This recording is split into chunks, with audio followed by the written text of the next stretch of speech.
الرحمن الرحيم مالك يوم الدين إياك نعبد وإياك نستعين اهدنا الصراط المستقيم صراط الذين أنعمت عليهم غير المغضوب عليهم ولا الضالين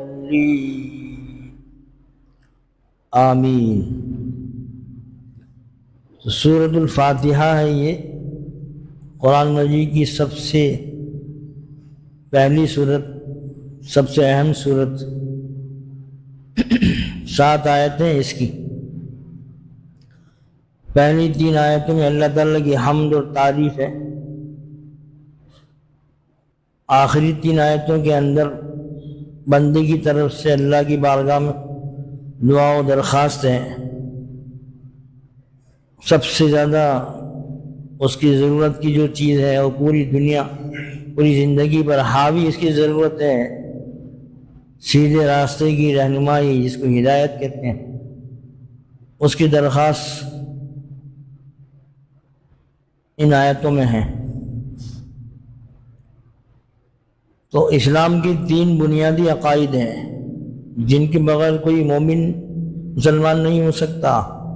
پہلا عقیدہ توحید ہے، یعنی صرف ایک اللہ کو عبادت کے لائق سمجھنا، عبادت کے لائق، پرستش کے لائق، پوجنے کے لائق صرف ایک ذات اللہ تعالیٰ کی ہے، کوئی بھی نہیں ہے کائنات کے اندر۔ تو اس کو الحمدللہ رب العالمین کس لیے ثابت کیا ہے؟ جب ساری تعریفیں اللہ تعالیٰ کے لیے جو سارے جہانوں کا پالنے والا ہے، سب کو پیدا کرنے والا، سب کو ضروریات پوری کرنے والا اور ان کو کمال تک پہنچانے والی ذات جب صرف اللہ تعالیٰ کی ہے تو مستحق عبادت بھی وہی ہونا چاہیے۔ تو قرآن مجید کی سب سے پہلی صورت کی سب سے پہلا جملہ جو ہے الحمدللہ، تو یہ الفاظ اس میں تمام تعریفیں اللہ تعالیٰ کے لیے ہیں۔ تو اس میں اللہ کی حمد کے ساتھ توحید کا عقیدہ بھی بیان کر دیا۔ یہ ساری تعریفیں اللہ تعالیٰ کے لیے اس لیے کہ وہ سب کو پیدا کرنے والا ہے، پالنے والا ہے، ضرورتیں پوری کرنے والا ہے، پھر عبادت اسی کی ہونا چاہیے، ہے نا۔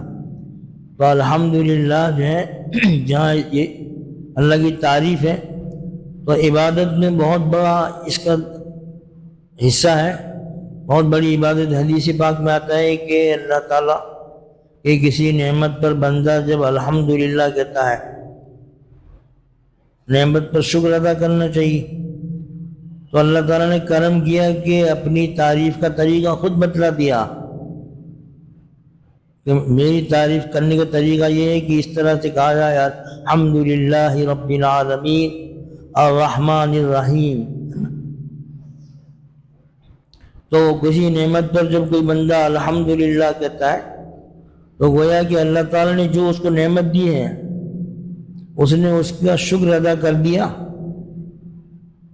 اور تعریف کر دی اللہ تعالیٰ کی جو اس پر ضروری ہے۔ ایک حدیث پاک میں آتا ہے کہ اگر اللہ تعالیٰ کسی بندے کو دنیا کی ساری نعمتیں دے دے اور اس پر وہ الحمدللہ کہے، یہ الحمدللہ کہنا ان ساری نعمتوں سے افضل ہے۔ یعنی زبان سے الحمدللہ کہنا یہ بھی ایک نعمت ہے، لیکن یہ نعمت اتنی بڑی ہے کہ دنیا کی ساری نعمتیں جو ہیں، کھانا پینا، یہ بلڈنگ، یہ سب کچھ ہے، اولاد ہے، صحت ہے، تندرستی ہے، عزت ہے، ان سب سے زیادہ افضل ہے یہ، اس لیے کہ یہ دنیا کی جو چیزیں نعمتیں ہیں جس کو ہم رات دن استعمال کرتے ہیں وہ فانی ہے، ختم ہو جائیں گی، لیکن الحمدللہ جو اللہ کی تعریف ہے اس کا اجر و ثواب ہمیشہ باقی رہے گا، وہ خالی ختم ہونے والا نہیں ہے۔ اس کے بعد جو ہے وہ اللہ کی 2 صفتی نام بیان کیے، الرحمن الرحیم، سب سے زیادہ سب پر رحم کرنے والا، سب سے زیادہ رحم کرنے والا۔ یعنی رحمان کے اندر اللہ کی رحمت کی وسعت کو بتلایا کہ اللہ کی رحمت ایسی ہے کہ کائنات کی کوئی چیز اس سے خارج نہیں ہے، مومن ہو، کافر ہو، انسان ہو، جانور ہو، فرشتے ہو، سب اس کی رحمت کے تحت میں۔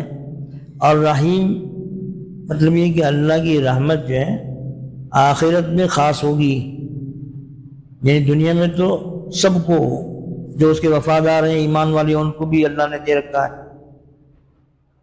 جو بے وفا ہیں، غدار ہیں، کافر ہیں، منکر ہیں، ان کو بھی اللہ تعالیٰ نے دے رکھا ہے نا، خوب کھاتے ہیں پیتے ہیں، ہر طرح کی نعمت مزے اڑاتے ہیں نا، لیکن یہ ان کے ساتھ معاملہ مہربانی کا یہ صرف دنیا میں ہے، دنیا کی حد تک ہے۔ آخرت میں مرنے کے بعد جو ایک جہان ہوگا اس میں غداروں کے لیے، منکرین کے لیے، نافرمانوں کے لیے کوئی مہربانی کی گنجائش نہیں ہے نا، ایک پانی کا گھونٹ بھی اگر وہ چاہیں گے تو ان کو نہیں دیا جائے گا ہے نا۔ تو یہ رحمان اور رحیم یہ اللہ کی صفت رحمت کو بتلاتے ہیں، اور اس میں بندوں کے لیے سبق ہے کہ اللہ تعالیٰ مہربان ہے، بندے سے کوئی غلطی ہو جاتی ہے توبہ کر لیتا ہے، معاف کر دیتے ہیں۔ تو حدیث میں یہ آتا ہے کہ تخلقوا باخلاق اللہ، اللہ تعالیٰ کی صفات اپنے اندر پیدا کرنے کی کوشش کرو۔ تو مطلب یہ کہ جب اللہ تعالیٰ مہربان ہے، بندوں کو معاف کرتا ہے غلطی پر، گناہوں پر، تو بندوں کو بھی آپس میں ایک دوسرے کے ساتھ رحمت کا، شفقت کا، مہربانی کا معاملہ کرنا چاہیے۔ کسی سے کوئی غلطی ہو جائے تو اس کو درگزر کرنا چاہیے، اپنے سے کوئی غلطی ہو جائے خود سے تو یہ نہیں کہ اس پر اڑا رہے، اصرار کرے، بلکہ اللہ تعالیٰ کی طرف رجوع کرے، توبہ کرے، اور اللہ تعالیٰ معاف کر دے گا اس کو ہے نا۔ تو اللہ تعالیٰ کی یہ رحمت جو ہے، نعمت ہے، اس پر شکر ضروری ہے۔ اور نعمتیں، رحمتیں کتنی ہیں؟ اللہ تعالیٰ فرماتے ہیں کہ وَإِن تَعُدُّوا نِعْمَتَ اللَّهِ لَا تُحْصُوهَا، تم اللہ تعالیٰ کی نعمتوں کو شمار کرنا چاہو تو گن نہیں سکتے اس کو۔ بھائی ایک موٹی سی مثال لے لیجئے، اگر ہم کو اللہ تعالیٰ نے جو کچھ دے رکھا ہے، بہت کچھ ہے، مکان ہے، بیوی بچے ہیں، ملازمت ہے، تجارت ہے، اور بھی بہت سے، صحت ہے، عزت ہے، عافیت ہے، سلامتی ہے۔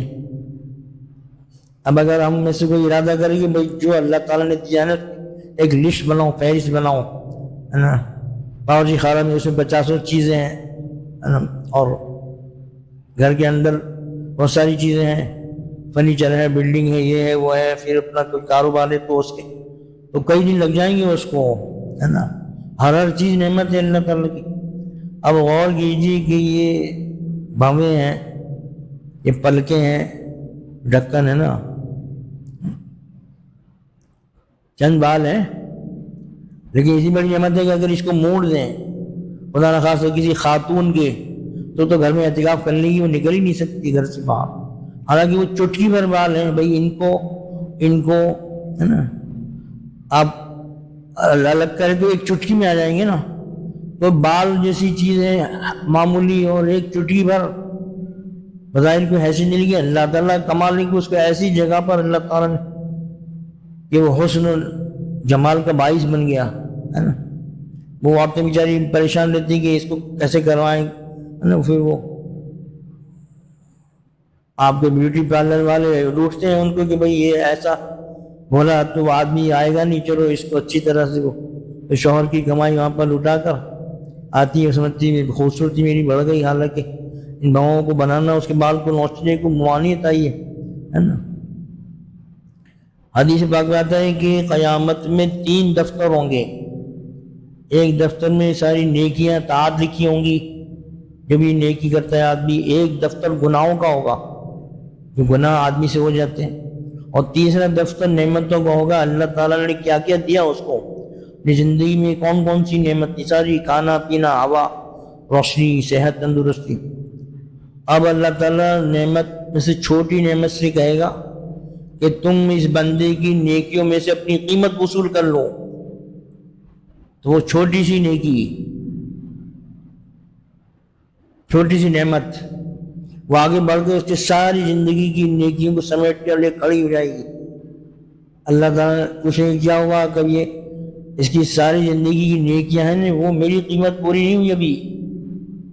اب وہ ساری تو ایک ہی مثال کے طور پہ ایک گلاس پانی ہے، تو وہ ساری زندگی 50 سال کی جو نیکی ہے اس کی قیمت نہیں ہو سکتی۔ اور اللہ تعالیٰ فرمائے گا بندے سے، مومن سے کہ جو ہے وہ میں تمہارے گناہوں کو معاف کر دوں گا، تمہارا حساب نہیں لیا جائے گا، پھر اس کو لیکن کافر کے لیے بخشش نہیں ہے نا۔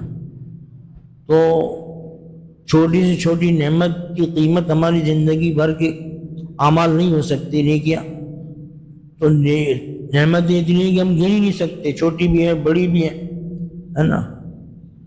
ایک اللہ والے گزرے شیخ سعدی شیرازی، تو ان کا فارسی میں کلام ہے گلستہ و بوستہ کے نام سے، وہ اتنا مقبول رہا ہے کہ وہ 40 زبان میں ترجمہ ہوا اس کا، بڑی حکمت کی دانائی کی باتیں اس میں لکھی ہیں۔ تو شیخ سعدی شیرازی لکھتے ہیں کہ ہر سانس میں 2 نعمتیں ہیں، اور ہر نعمت پر شکر بندے پر واجب ہے۔ احساس کے ذریعے سے جو ہوا اندر جاتی ہے تو آدمی کو تازگی ملتی ہے، زندگی ملتی ہے۔ اگر ہوا نہ جائے اس کے اندر تو وہ زندہ نہیں رہ سکتا، پھر وہ ہوا جو استعمال ہوئی بدن کے اندر وہ باہر نہ نکلے تو دم گھٹ کے مر جائے گا۔ تو ایک سانس میں 2 نعمتیں ہیں، مطلب ہر سانس پر 2 شکر واجب ہے بندے پر، اور آدمی جو ہے وہ دن رات میں ہزاروں سانس لیتا ہے۔ مثال کے طور پر ایک سمجھیے کہ ایک آکسیجن ہے جس کے ذریعے سے انسان اور حیوان زندہ رہتے ہیں، ہے نا۔ اب کسی مریض کو آپ اسپتال میں داخل کریں، وینٹیلیٹر پہ اس کو چڑھائے گا، آکسیجن اس کو دیں گے تاکہ اس کی سانس بحال ہو، تو اس کو دشواری ہو رہی، اور 4 دن 6 دن کے بعد آپ کو ہزاروں کا لاکھوں کا بل سما دیں گے، ہے نا۔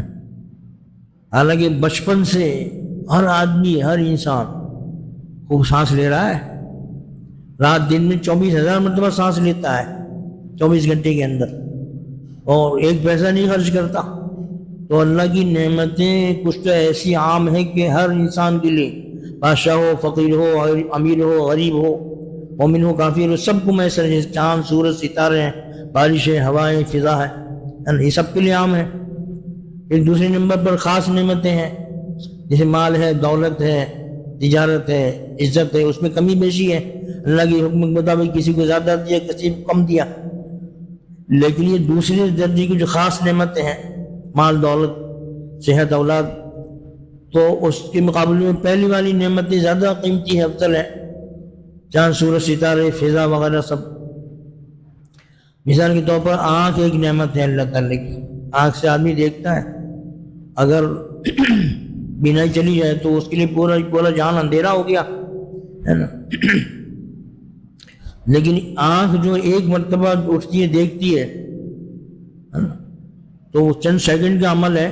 اب ہم نے گھڑی دیکھی، بس 5 سیکنڈ میں دیکھ لی، لیکن اس چند سیکنڈ کے عمل کے اندر جہاں پر آنکھ کام کرتی ہے تو اس کے ساتھ ہزاروں قوتیں کام کرتی ہیں، اس لیے کہ آنکھ کے دیکھنے کے لیے اس کی ذاتی روشنی ضروری ہے، پھر آفتاب کی روشنی ضروری ہے۔ اگر بالکل اندھیرا ہو تو آنکھ آپ کا کام نہیں کرے گی۔ آفتاب کے لیے فضا کی ضرورت ہے، آفتاب فضا میں ہے نا، تو اور بہت سی قوتیں ضروری ہے۔ بھائی انسان کی آنکھ کے اعضاء کے کام کرنے کے لیے غذا ضروری ہے، صحت ضروری ہے۔ تو ایک مرتبہ کا عمل آنکھ کا کسی چیز کو دیکھنا نگاہ اٹھا کر، اس میں جو ہے وہ اللہ تعالیٰ کی سینکڑوں چیزوں کا دخل ہے اس کے اندر، اللہ کی مخلوق کا۔ اسی طرح ہر چیز ہے، ہمارا کھانا ہے، پینا ہے۔ اب 1 منٹ میں کتنی مرتبہ نگاہ اٹھتی ہے، 1 گھنٹے میں کتنی مرتبہ آنکھ دیکھتی ہے، 1 دن میں کتنی مرتبہ دیکھتی ہے، 1 سال میں کتنی مرتبہ دیکھتی ہے، اتنے بڑی تعداد ہے کہ آدمی شمار نہیں کر سکتا۔ یہی ہر اعضاء کا ہے، کان کے سننے کا ہے، اور ہاتھوں سے پکڑنے کا ہے، اور ناک سے سونگھنے کا ہے۔ تو اتنی نعمتیں ہیں، لیکن یہ جو خاص نعمتیں ہیں ہر شخص کو الگ الگ دی جاتی ہے نا، کھانا پینا اور بھی دوسری چیزیں۔ تو آدمی جو انہی کی سمجھتا ہے کہ یہ نعمتیں ہیں، جو بڑی نعمتیں ہیں، جس کو اللہ نے عام کر رکھا ہے سب کے لیے، مومن ہو، کافر ہو، فاسق ہو، فاجر ہو، نیک ہو، بد ہو، غریب ہو، فقیر ہو، بادشاہ ہو، مزدور ہو، سب کے لیے عام ہے، یہ ہوا، یہ فضا، یہ بارش، یہ آفتاب کی روشنی وغیرہ۔ تو لیکن آدمی جو ہے اتنا بھولا ہے کہ وہ یہ کھانے پینے کی، پہننے اوڑھنے کی، سواریوں کو ہی اصل نعمت سمجھتا ہے، اور جو اس سے اوپر کی نعمت ہے اس کی طرف دھیان بھی نہیں جاتا آدمی کا، اور کہ میں کتنی نعمتوں کو استعمال کر رہا ہوں۔ تو الحمدللہ کے اندر اللہ تعالیٰ کی تعریف ہے، یہ تمام تعریف ہے اللہ تعالیٰ کے لیے، اس لیے جب نعمت اس کی طرف ہے تو تعریف کا مستحق بھی یہی ہے۔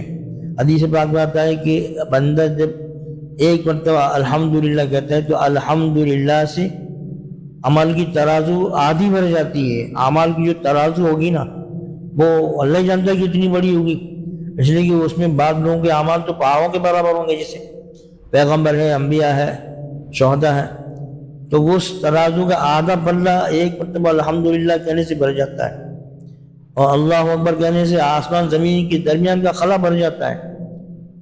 تو اللہ تعالیٰ کی یہ نعمتیں بے شمار ہیں. تو فطری تقاضا ہے کہ اللہ تعالیٰ کے انعامات و احسانات، جو ذات انعامات اور احسانات کو کرنے والی ہے، تو آدمی کی فطرت یہ کہ تقاضا کرتی کہ اس کی تعریف کی جائے.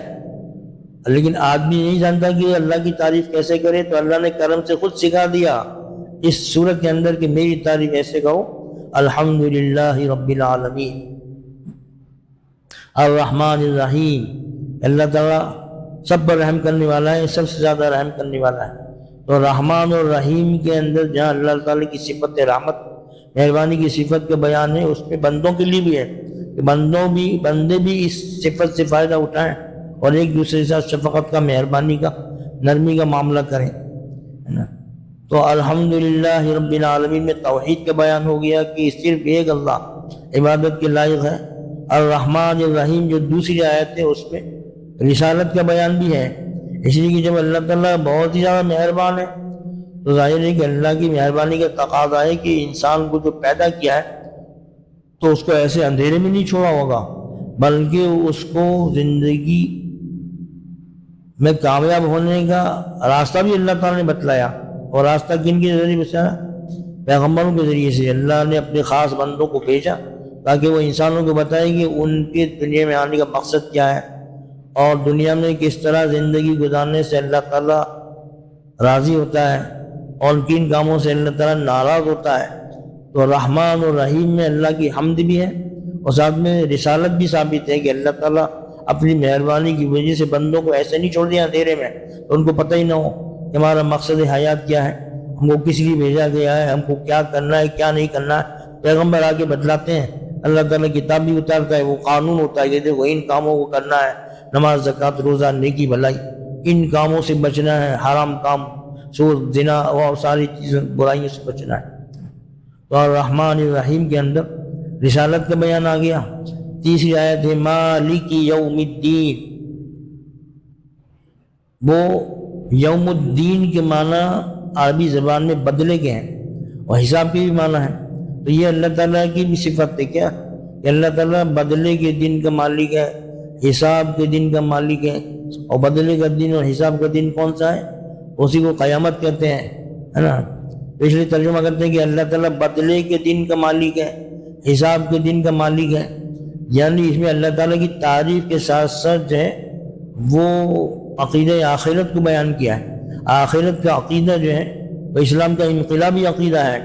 آخرت کے یقین سے انسان کی زندگی میں ایسا انقلاب آتا ہے کہ وہ رات کے اندھیرے میں تنہائیوں کے اندر بھی اللہ کی نافرمانی سے بچتا ہے، اس لیے کہ اس کو یقین ہے کہ اس جہان کے بعد ایک جہان آنے والا ہے نا. اس کے اندر سارے کیے ہوئے کا حساب دینا ہوگا اور اس کا پھر حساب کے بعد بدلہ دیا جائے گا. اچھے کا بدلہ جو ہے وہ نعمت کی صورت میں، اور گناہ کیے تو اس کی سزا جو ہے بدلہ سزا کی صورت میں ہوگی. تو مالک یوم الدین میں اللہ تعالیٰ کی تعریف بھی ہے اور پھر اس میں عقیدہ آخرت کو بیان کیا ہے. اب یہاں پر یہ سوال پیدا ہوتا ہے کہ بھئی حقیقتاً تو اللہ تعالیٰ اس دنیا میں بھی ساری چیزوں کا مالک ہے، کائنات کے ذرے ذرے کی حقیقی ملکیت اللہ تعالیٰ کو حاصل ہے. وہ ظاہر پر بھی ہے، باطن پر بھی ہے، زندہ پر بھی ہے، مردہ پر بھی ہے نا. تو یہ کیوں کہا کہ قیامت کے دن کا مالک ہے اللہ تعالیٰ؟ تو آج بھی ہر چیز کا مالک ہے، تو خاص کیوں کہ وہی قیامت کے دن کا مالک ہے؟ تو اس کا جواب یہ لکھا ہے مفسرین نے کہ بھئی حقیقی ملک اللہ تعالیٰ کی دنیا میں بھی اسی کی ہے نا. لیکن اللہ تعالیٰ نے اپنے کرم سے اور خاص مصلحت سے دنیا میں لوگوں کو مالک تسلیم کیا ہے. اس کی بھئی یہ مکان کا مالک ہے، یہ دکان کا مالک ہے، فرنیچر کا مالک. آپ سے پوچھیں کہ بھئی یہ کپڑے کس کا؟ میرے ہیں. یہ مکان کس کا؟ میرا ہے. تو عارضی طور پر، وقتی طور پر، چند دنوں کے لیے انسانوں کی ملکیت کو بھی اللہ تعالیٰ نے تسلیم کیا ہے. شریعت میں اس کا اعتبار بھی ہے کہ بھئی تمہارے پاس تم مکان کے مالک ہو، اس کو بیچ سکتے ہو، کسی کو دے سکتے ہو، جانور گاڑی کے مالک ہو، کسی کو دے سکتے ہو، بیچ سکتے ہو، ہے نا. لیکن یہ عارضی ہے نا. وہ ملکیت جو محدود ہے، پہلے نہیں تھی کہ بعد میں ختم ہو جائے گی، ہے نا. آدمی جب شور ہوتا ہے، شور ہوتی ہے، وہ بڑا ہوتا ہے تب وہ جائیداد کا مالک ہوا، دکان کا مالک ہوا، فرنیچر کا مالک ہوا، اور جہاں سانس تھم گئی تو وہ اس کی ملکیت ختم ہو گئی، وارثوں کی ملکیت اس میں لگے گی. تو دنیا کے اندر جو مغرور انسان ہے وہ اپنی حکومت پر، دولت پر، کوٹھی بنگلے پر، فرنیچر پر، نوکروں پر جو ہے وہ گھمنڈ کرتا ہے، تو اس کو سب یہ ہے کہ یہ چند روزہ ہے، یہ ختم ہو جانے والی چیز ہے، باقی رہنے والی چیز نہیں ہے نا. اور قیامت میں جب دوسرا جہان پیدا ہوگا تو یہ ملکیت بھی نہیں ہوگی، نہ کوئی بادشاہ ہوگا، نہ کوئی فقیر ہوگا، نہ کوئی امیر ہوگا، نہ کوئی حاکم ہوگا، نہ کوئی محکوم ہوگا. اس لیے قرآن مجید میں ہے اللہ تعالیٰ پوچھیں گے قیامت کے دن لمن الملک اليوم، بتاؤ آج حکومت کس کی ہے؟ کوئی جواب نہیں دے گا. پھر اللہ تعالیٰ خود جواب دیں گے للہ الواحد القہار، ایک اکیلے غالب خدا کی حکومت ہے. نہ کوئی وہاں پر نہ کوئی بادشاہ ہوگا، نہ کوئی امیر ہوگا، نہ کوئی فقیر ہوگا، نہ کوئی کسی چیز کا مالک ہوگا. مالک ظاہری طور پر بھی وہاں پر اللہ تعالیٰ ہی ہے. یہاں تو ظاہری طور پر اللہ نے لوگوں کو مالک مان لیا کہ چلو تم مکان کے مالک ہو، اس میں تم استعمال کر سکتے ہو، تصرف کر سکتے ہو، لیکن اس جہان کے اندر ملکیت صرف اللہ کی ہوگی، کوئی کسی چیز کا مالک نہیں ہوگا، ہے نا. اور وہاں پر جو ہے اللہ تعالیٰ کی نعمتیں اور رحمتیں صرف وفاداروں کے لیے ہوگی. بے وفا، نافرمان، منکرین کے لیے وہاں پر کوئی نعمت نہیں، کوئی رحمت نہیں. ان کے لیے عذاب ہی عذاب ہے، تکلیف ہی تکلیف، اس لیے کہ کوئی کسی چیز کا مالک ہی نہیں. حدیث پاک میں آتا ہے کہ قیامت کے دن محشر میں سارے لوگوں کو جمع کیا جائے گا تو سارے بے لباس ہوں گے، ننگے بدن ہوں گے، اور مرد جو ہے وہ جیسے پیدا ہوتے ہیں غیر مختون، غیر ختنہ کے ایسے پیدا ہوں گے. تو حضرت عائشہ رضی اللہ تعالیٰ عنہ نے پوچھا کہ اللہ کے نبی سب بنینا ہوں گے، ننگے ہوں گے، مرد عورت، تو ایک دوسرے کو دیکھیں گے؟ اللہ کے نبی فرمایا کہ نہیں، وہ ایسا ہولناک اور ہیبتناک اور ڈراؤنا وقت ہوگا کہ کسی کو جو ہے کسی کو دیکھنے کی فرصت ہی نہیں ہوگی، سب کی نگاہیں اوپر اٹھی ہوئی ہوں گی، ہے نا. اب دیکھو کیا ہوتا ہے، دیکھو کیا فیصلہ ہوتا ہے. تو کسی کو ہوش ہی نہیں ہوگا کہ وہ کسی دوسری طرف نگاہ کرے، ہے نا. تو وہاں تو کپڑے بھی نہیں ہوں گے، اور چیز کی ملکیت کی تو بات ہی کیا ہے. یہ سب تو یہی فنا ہو جائے گا دنیا میں. یہ مکان ہے، زمین ہے، جائیداد ہے. سب سے پہلے حضرت آدم، حضرت ابراہیم علیہ السلام کو لباس پہنایا جائے گا، اس لیے کہ دنیا کے اندر اللہ کی خاطر ان کو بے لباس کیا تھا. جب نمرود نے آگ میں ڈالنے کا فیصلہ کیا تو حضرت ابراہیم علیہ السلام کا لباس اتار لیا، ہے نا، اور ہاتھ پیر باندھ دیے. اور پھر جو ہے اب وہ آگ اتنی بڑی تھی کہ ڈالیں کیسے، کوئی جا نہیں سکتا، پرندہ نہیں گزر سکتا. شیطان پہنچ گیا، اس نے کہا کہ ایسا کرو، یہ ٹیلا ہے نا، اس پر ایک جھولا بناؤ، اور اس کو اندر بٹھا کے جھولے میں چھوڑ دو، وہ اسپرنگ کی طرح چلے جائیں گے، ہے نا. ویسے کاموں کے ضرور حاضر ہوتا ہے. اب وہ اللہ تعالیٰ نے پھر وہ آگ ہی کو باغ کا بننے کا حکم دے دیا، ہے نا. مالک یوم الدین یہ اسلام کا انقلابی عقیدہ ہے، اس لیے کہ جب آدمی دیکھتا ہے کہ اس دنیا میں نیک بھی ہیں، بد بھی ہیں، برے لوگ برائیاں کرتے ہیں، چوری ڈکیتی زنا یہ سب، اور ایک آدمی مزے کرتے ہیں، ان کے لیے پکڑ پکڑ ہوتی. جو قانون ہوتے ہیں ملکی قانون تو وہ تو شریف لوگوں کے لیے ہوتے ہیں، جو غنڈے بدماش ٹائپ کے لوگ ہوتے ہیں تو ان کے بہت سارے ان کے پاس چھوٹنے کے کھڑکیاں بھاگنے کی ہوتی ہے، رشوت کے ذریعے سے، تعلقات کے ذریعے سے، حاکموں اور وہ افسروں کے سفارش کے ذریعے سے چھوٹ جاتے ہیں. شریف آدمی کے لیے سزا ہوتی ہے. ایک آدمی پوری زندگی شریف شرافت سے گزارتا ہے، نیکی کرتا ہے، پھر بھی تنگ دستی میں گزارا کرتا ہے. اور ایک آدمی جو ہے وہ برابر گناہ کرتا ہے، قتل کرتا ہے، چوری ڈکیتی کوئی کام مزے کرتا ہے نا. تو اللہ تعالیٰ کے انصاف کا تقاضا ہے کہ دونوں برابر نہ ہو، نیکی کرنے والے کو اس کا اجر ملے اور گناہ کرنے والوں کو سزا ملے، لیکن دنیا کے اندر نہیں ملتا. ایک شریف آدمی جو ہے وہ زندگی بھر محنت مزدوری کر کے جو ہے وہ جتنا کماتا ہے، ایک گنڈا بدماش ڈکیت جو ہے ایک دن کی ڈکیتی میں پوری زندگی بھر کی کمائی کے برابر جو ہے وہ ہاتھ مار لیتا ہے اور کوئی بھی نہیں ہوتا اس کا. تعلقات کی وجہ سے خبروں میں آتا رہتا ہے کہ اتنے 100 کروڑ اتنے 1000 کروڑ لے کے آدمی فلاں بھاگ گیا فلاں بھاگ گیا فلاں بھاگ گیا شہر ملک سے جو ہے نا. تو اب ایسا تو ہو نہیں سکتا. عقل کا بھی تقاضا ہے کہ اچھائی کرنے والے کو اچھا بدلہ ملے، جزا ملے، اور برائی کرنے والے کو سزا ملے. اس دنیا کے اندر یہ نظام ہے نہیں، انسان کا جو بنایا وہ نظام ناقص ہے. لہذا ضرور جو ہے وہ اس دنیا کے بعد ایک دنیا اور بھی ہونا چاہیے جس کے اندر کے اچھائی کرنے والوں کو جزا ملے، گناہ کرنے والوں کو سزا ملے. تو وہی ہے قیامت کا دن جب کہ سارے اعمال کا حساب ہوگا اور نیکی کرنے والوں کو ان کی جزا ملے گی، گناہ کرنے والوں کو ان کی سزا ملے گی. اسی دن کا نام یوم الدین ہے، اسی کا نام قیامت کا دن ہے، اسی جہان کا نام آخرت ہے. مالک یوم الدین، یہاں اللہ کی تعریف ہے. وہاں پر جو ہے وہ انسان کو اس بات سے ڈرایا گیا کہ بھائی یہ دنیا یا اب جو ہے وہ یہی نہیں کہ کھایا پیا ختم ہو گیا چلو کوئی حساب ہے نہ کتاب ہے. نہ، ایک مرنے کے بعد ایک جہان ہوگا، ایک عالم ہوگا، اس کا نام عالم آخرت ہے، اور وہ اس فیصلے کا دن ہوگا، حساب کتاب کا دن ہوگا. اس میں ساری زندگی کے سارے اعمال پیش ہوں گے، ایک ایک چیز کا حساب لیا جائے گا. نیکی کی تو اس کا بدلہ ملے گا، گناہ کیا تو اس کی سزا ملے گی. اللہ کے انصاف کا تقاضا بھی یہی ہے اور عقل کا بھی تقاضا یہی ہے. تو یہ مالک یوم الدین یہ تیسری آیت ہے، اور اللہ تعالیٰ کی تعریف یہاں پر 3 آیتوں میں ہو گئی. اب آیت جو آ رہی ہے ایاک نعبد و ایاک نستعین، یہ 4تھی آیت ہے. تو آدھا حصہ پہلا جملہ ایاک نعبد میں اللہ کی تعریف ہے، اور ایاک نستعین میں البندے کی طرف سے جو ہے دعا کی درخواست ہے. انشاءاللہ آئندہ مجلس کے اندر عرض کریں گے. اللہ تعالیٰ دعا کیجیے. اللہ تعالیٰ یا اللہ اپنے فضل خاص سے اپنی سچی محبت عطا فرما، اطاعت نصیب فرما، نافرمانی سے بچا، اپنے کلام کی، اپنے نبی پاک علیہ الصلوۃ والسلام سچی محبت عطا فرما، اپنے کلام کو پڑھنے کی، سمجھنے کی، اس کے مطابق زندگی گزارنے کی توفیق عطا فرما. نبی پاک علیہ الصلوۃ والسلام کی سچی محبت عطا فرما، اطاعت عطا فرما، وفاداری عطا فرما. آپ کی نظر کرم اور شفاعت سے ہم کو دنیا اور آخرت میں مالا مال فرما. شیطان و نفس کی پیروی سے ہماری حفاظت فرما. بیماروں کو صحت و شفا عطا فرما. پریشان حالوں کی پریشانی کو دور فرما. مصیبت زدوں کی مصیبتوں کو ختم فرما.